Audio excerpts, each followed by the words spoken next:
You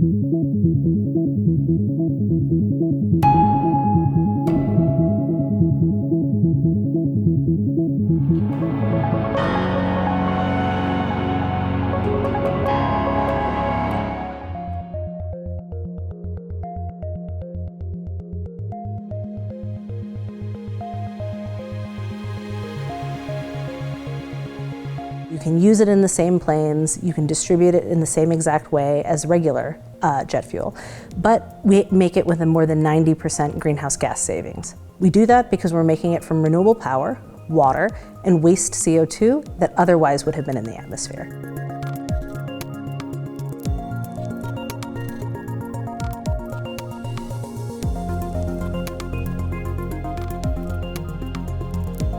We use renewable power to split up the water, H2O, into hydrogen and oxygen.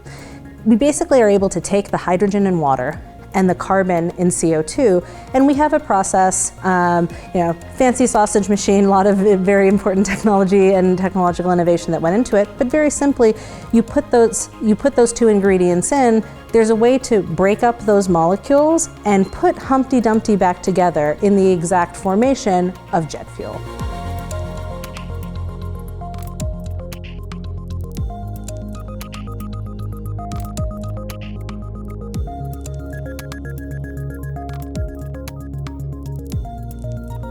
It means that you can refuel them inside a traditional aircraft. You don't need a different frame, you don't need to reinvent the wheel, you just change the liquid, you blend it with the traditional kerosene, and the amount of CO2 that it's being burned decreases significantly because it's a closed loop.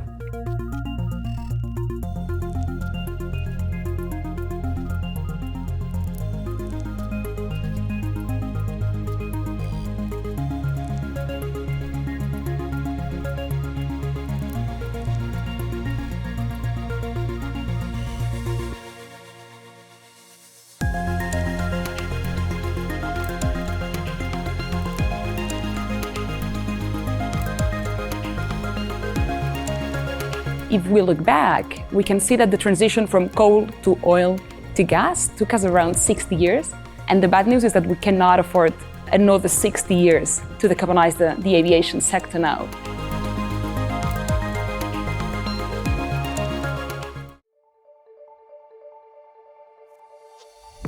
We need farmers because the average age of the farmer is very high, more than 55 years, and a lot of people will be out of the job, I expect retired very soon, and of course it gives new place for the youth.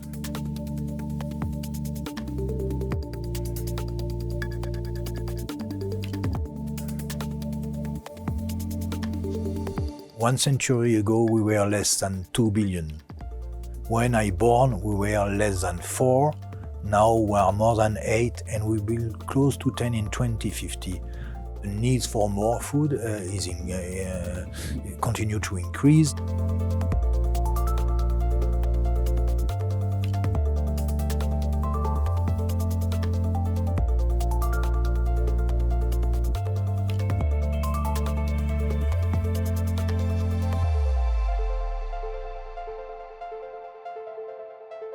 Climate change increases the variability of the yield of the farm.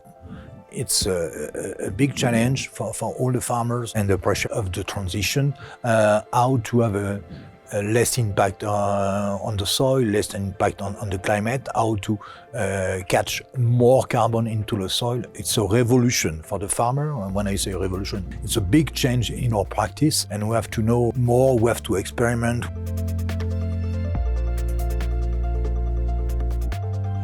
The farmer needs a study, first training. Secondly, they need access to the land. And for that, not always be owner of the land, but long-term contract. If you have no long-term contract, you can't invest in building, in fence, in fertilizer for the field, because you need several years for having the right feedback of your investment. Some country, you have access to the finance at a rate of 2% per year, when in some other country it's 200%. to imagine. At 2%, okay, somebody with few money can do it. At 200%, no.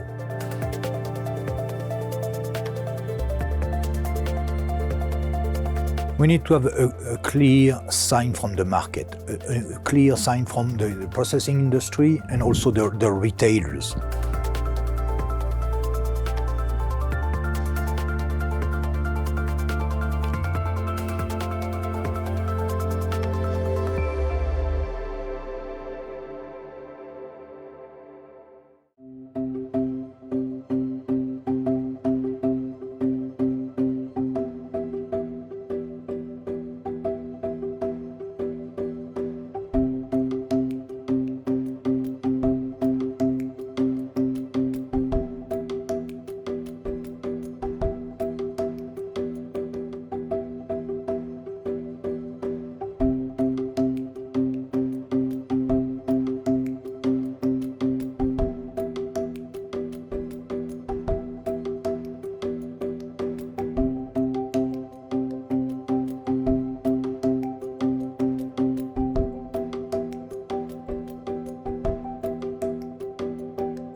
I got exposed to computers for the first time, learned how to program, and I just knew this is where I had to be. So I sold it to my parents using cardboard papers as my means of doing a presentation, because at the time, I couldn't afford a laptop.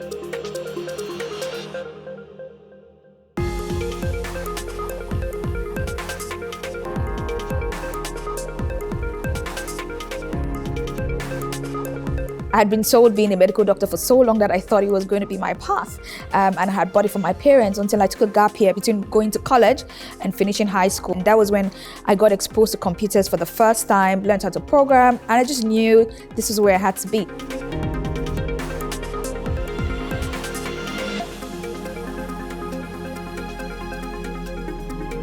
The World Bank has said that women make up only 9% of the cyber workforce. So 1 in every 10 cybersecurity professionals you find on the African continent is a woman. And that ratio is abysmal, to say the least.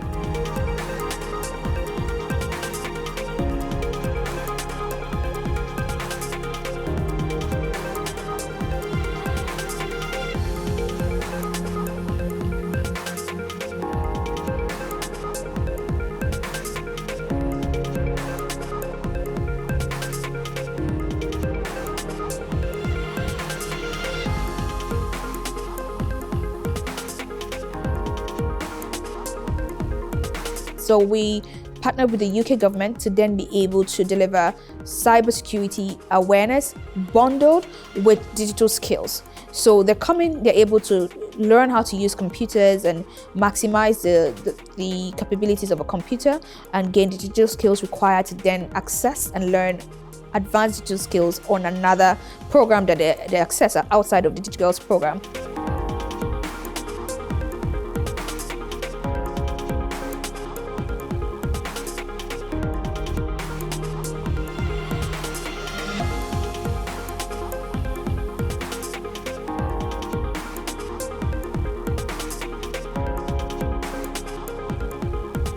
It turns out that 1 month after graduating from the program, she was able to land a job on a company listed on Africa's biggest stock exchange. And because of that job, she was able to increase her income by 400%. And was able to also help her live a better life, support her family better, and just live in a better part of town that basically would help protect her from a lot of the harm that was around her.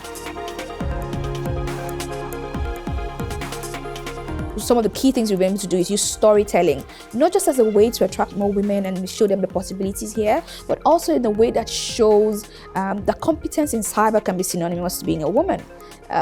Because that is a story we need to tell.